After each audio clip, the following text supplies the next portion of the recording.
नमस्कार, मैं हूं आपके साथ ज्योतिका और आप देख रहे हैं न्यूज मोमेंट। आइए रुक करते हैं फटाफट खबरों की ओर। लखनऊ राजधानी के पारा थाना की मोहान रोड चौकी पर तैनात दीवान श्रीकांत रावत को बीते 26 अक्टूबर की देर रात बीच सड़क पर दौड़ा-दौड़ाकर मारपीट करने के मामले में फरार चल रहे 2 आरोपियों की गिरफ्तारी के लिए एडीसीपी के नेतृत्व में पारा पुलिस ने आरएएफ बल के साथ आरोपियों के घर पर दबिश दी।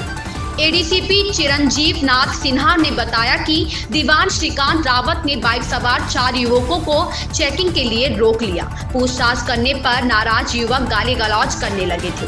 विरोध करने पर दीवान श्रीकांत को दौड़ाकर बीच रोड पर मारपीट करने के साथ वर्दी फाड़ने का प्रयास किया था।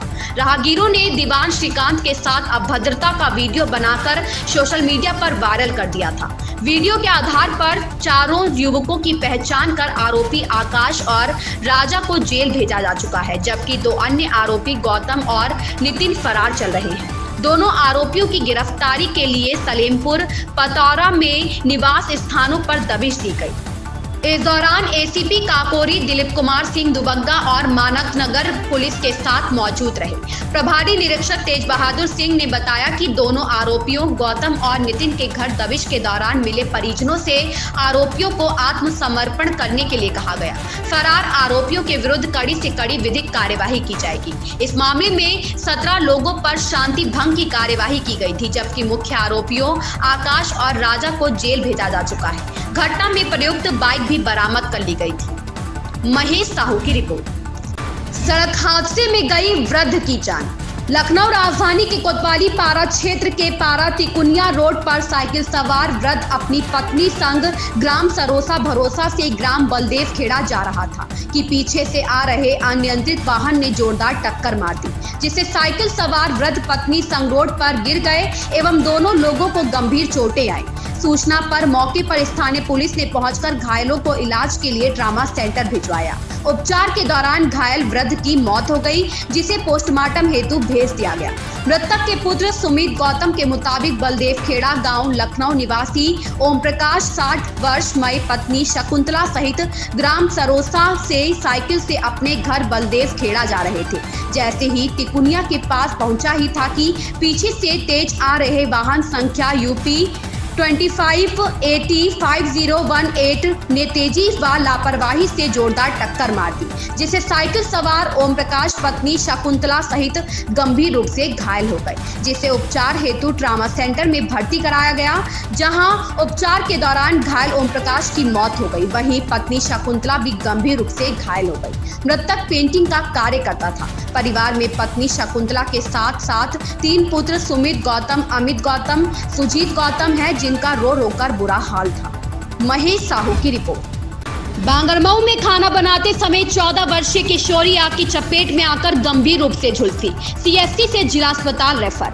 जानकारी के अनुसार बांगरमऊ कोतवाली क्षेत्र के एकदला गांव निवासी सोनेश्वर के 14 वर्षीय किशोरी गुड़िया आज सुबह अपने घर में खाना बना रही थी। तभी किसी तरह उसके दुपट्टे में आग लग गई। देखते ही देखते लग गई विकराल आग ने किशोरी को पूरी तरह से अपनी चपेट में ले लिया। शोरगुल सुनकर पहुंचे परिजनों ने किसी तरह रजाई कंबल डालकर आग बुझाने और आनन फानन में बांगरमऊ सामुदायिक स्वास्थ्य केंद्र में भर्ती कराया, जहां पर डॉक्टरों ने प्राथमिक उपचार कर गंभीर हालत में जिला अस्पताल रेफर कर दिया गया। अनुज कुमार की रिपोर्ट। प्रतापगढ़ सांसद संगमलाल गुप्ता ने लोकसभा के चालू सत्र में अयोध्या प्रयागराज राष्ट्रीय राजमार्ग 330 पर प्रतापगढ़ जनपद की उत्तरी सीमा पर कोहडोर के पास प्रस्तावित टोल की स्थापना का मुद्दा उठाया। सांसद संगमलाल गुप्ता ने सदन को अवगत कराया कि अयोध्या प्रयागराज राष्ट्रीय राजमार्ग पर प्रतापगढ़ जिले की दिलहुपुर बाजार से 4 किलोमीटर आगे मऊआईमा के पास से ही टोल संचालित हो रहा है, जो कि कोहडोर से मात्र 35 किलोमीटर दूर है, जबकि केंद्र सरकार सड़क परिवहन मंत्रालय द्वारा 60 किलोमीटर की दूरी पर दूसरा टोल स्थापित करने का निर्देश दिया गया है। ओम प्रकाश गुप्ता की रिपोर्ट। श्री संगमलाल गुप्ता जी। धन्यवाद सभापति महोदय। मैं आपके माध्यम से भारत सरकार के सड़क परिवहन मंत्रालय का ध्यान आकृष्ट कराना चाहता हूं। अभी हाल ही में सदन में माननीय मंत्री सड़क परिवहन यह घोषणा की थी कि राष्ट्रीय राजमार्गों पर 60 किलोमीटर के भीतर 2 टोल स्थापित नहीं होंगे और 2 बार जनता को टोल टैक्स का भार नहीं दिया जाएगा। मानवर उसी संदर्भ में आपको अवगत कराना चाहता हूं कि मेरी लोकसभा क्षेत्र प्रतापगढ़ के बीच से गुजरने वाले राष्ट्रीय राजमार्ग संख्या 330 अयोध्या प्रयागराज पर पहले से ही मऊ आयमा में टोल स्थापित है, जिससे होकर लोग अयोध्या और सुल्तानपुर से मुड़कर लखनऊ की ओर जाते हैं। मानवर मऊ आयमा से संचालित हो रहा टोल से मात्र 35 किलोमीटर की दूरी पर कोहड़ौर बाजार धरौली मध्यपुर के राष्ट्रीय राजमार्ग द्वारा दूसरे टोल की स्थापना का कार्य आरंभ किया गया, जिससे किसानों द्वारा उत्पन्न किए गए विवाद पर मुझे यह ज्ञात हुआ कि टोल निर्माण की प्रक्रिया आरंभ हो रही है। दूसरी तरफ मानवर प्रस्तावित टोल से मात्र 30 किलोमीटर दूरी पर लखनऊ जाने वाले मार्ग पर सुल्तानपुर में ही पूर्व से टोल संचालित है। इस प्रकार प्रयागराज से प्रतापगढ़ पहुंचने पर 40 किलोमीटर के बाद पुनः तथा कोहड़ौर बाजार से लखनऊ जाते समय मात्र 30 किलोमीटर के बाद सुल्तानपुर में स्थित पूर्व में संचालित होने के बावजूद भी धरौली मध्यपुर में प्रस्तावित टोल के कारण जनमानस को मात्र 30 से 40 किलोमीटर के भीतर दो बार टोल का भार डालने का प्रयास राष्ट्रीय राजमार्ग के अधिकारियों द्वारा किया जा रहा है। इसलिए मानवर में आपके माध्यम से माननीय मंत्री सड़क परिवहन में निवेदन करना चाहता हूं कि निर्धारित मानक की दूरी न होने के कारण मेरे लोकसभा क्षेत्र के राष्ट्रीय राजमार्ग 330 प्रयागराज अयोध्या के कोहड़ौर बाजार से निकट धरौली मध्यपुर प्रस्तावित टोल निर्माण की प्रक्रिया तत्काल प्रभाव से निरस्त करने की कृपा करें। धन्यवाद।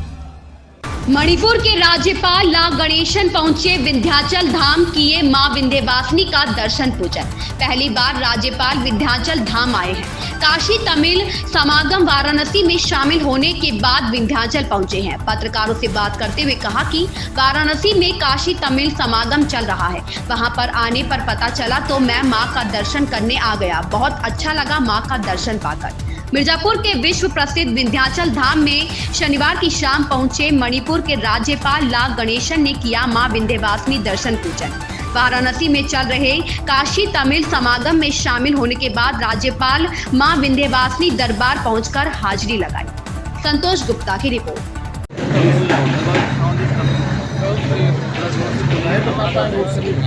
मां विंध्यवासिनी का दर्शन पूजन करने आए हैं, तो क्या कहना चाहते हैं और विंध्य कॉरिडोर के लिए क्या कहना चाहते हैं?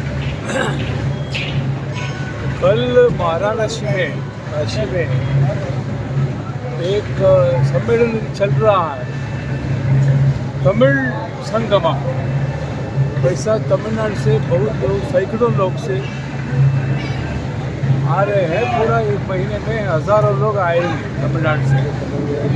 इसमें भाग लेने के लिए मैं आया, लेकिन जाने के बाद मैं देवी मंदिर के बाद मैं सुना, इसलिए मैं आने के लिए इच्छा प्रकट किया। बहुत आनंद हो गया दर्शन होने। लखनऊ के राष्ट्रीय लोकदल व्यापार प्रकोष्ठ के प्रदेश अध्यक्ष रोहित अग्रवाल ने कहा कि वाणिज्य कर विभाग द्वारा दुकानों पर छापेमारी करके लगातार व्यापारियों को परेशान किया जा रहा है, जिससे उनमें खौफ का माहौल छाया हुआ है। व्यापारियों को लगातार कारोबार में नुकसान हो रहा है, कोई बचत नहीं हो पा रही है। सरकार की नोटबंदी और जीएसटी से कारोबारियों को काफी नुकसान हुआ है। उन्होंने कहा कि वाणिज्य कर के अधिकारियों के कारण व्यापारी वर्ग अपनी दुकानें खोल नहीं पा रहे हैं, जिससे उन्हें भारी नुकसान होने की संभावना है। उन्होंने कहा कि जीएसटी विभाग द्वारा लगातार छापेमारी की जा रही है, जिससे व्यापारी नाराज हो रहे हैं। दुकानें बंद होने से आम जनता को भी कठिनाइयों का सामना करना पड़ रहा है, क्योंकि उन्हें रोजमर्रा की चीजों को खरीदने में काफी मशक्कत करनी पड़ रही है। लेकिन सरकार को ना तो व्यापारियों से कोई सरोकार है और ना ही आम जनता से। सरकार तो केवल कुछ चंद पूंजीपतियों का ही दुख दर्द समझती है। बिना व्यापारी की जानकारी के जीएसटी के नाम पर व्यापारियों से वसूली की जा रही है, उनका शोषण किया जा रहा है। सरकार को रिकॉर्ड जीएसटी वसूली होने के बावजूद व्यापारियों को परेशान किया जा रहा है।